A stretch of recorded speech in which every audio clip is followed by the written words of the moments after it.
So if you're selling personal training or running consultations at your studio, then you've definitely been told, I need to think about it. So in this video, I'll show you the objection isolation method that I've used for over a decade to easily overcome sales objections and get the sale without being pushy or manipulative. All right, so let's talk about sales objections and where trainers go wrong. Now, most trainers that I've seen, they handle objections the wrong way because oftentimes the prospect in front of you says, I need to think about it, and most trainers immediately believe the problem is the price. So they either start discounting, they start over-explaining and justifying themselves, or they let the prospect walk out of the door. But in reality, if you hear, I need to think about it, it actually means that there is a concern the prospect has that you fully haven't identified yet. So the first step in overcoming any sales objection, we have to understand exactly what it is.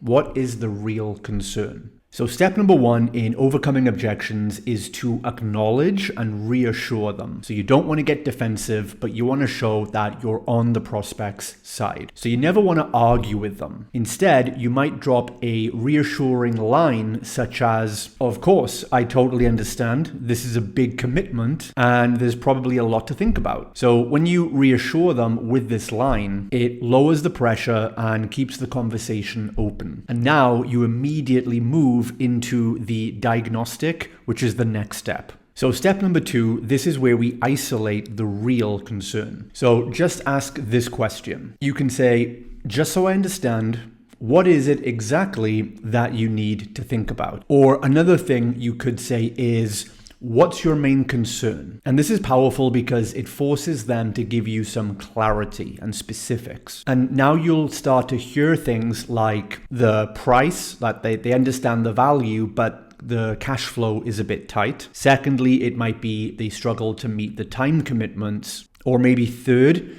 they're actually concerned in their confidence that they can succeed with the program. But either way, now you know the real issue. Step number three is you want to confirm that's the only objection and narrow it down so that they don't keep moving the goalposts. So I'll ask a second question and I would say something like, okay, other than X, whatever they just said, is that the only thing? Or is that the only concern that you have right now? Or could there be anything else affecting your decision? So this isolates the objection so that when we address that objection, we can now move forward. And step four then, once they acknowledge that that is the only main concern they have, now we can move forward with a solution. So you just solve the actual concern. And there's many ways we can do this. If the concern is the price, then you can discuss different payment plan options. If they have a trouble with confidence, you can then show them again how the different features of your program are going to help them stay accountable and share different success stories. Find out what they need in order to have the confidence to stick with the program and then show them that you give them that. If the problem is that they are going away on holiday soon,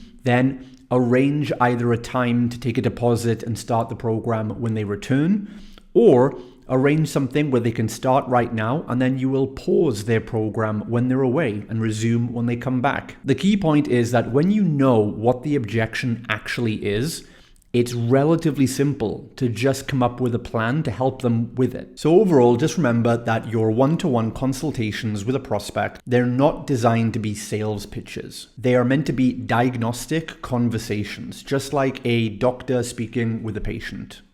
You're just trying to come up with a solution to help that person move forward on the goals and the things that they said were important to them. And just like a doctor wouldn't prescribe a medication before identifying the symptoms or the illness, you shouldn't try and blindly close a client or give a discount or some kind of offer until you know exactly what is their main concern. So let me know below, what are the main sales objections that you hear most often in your studio?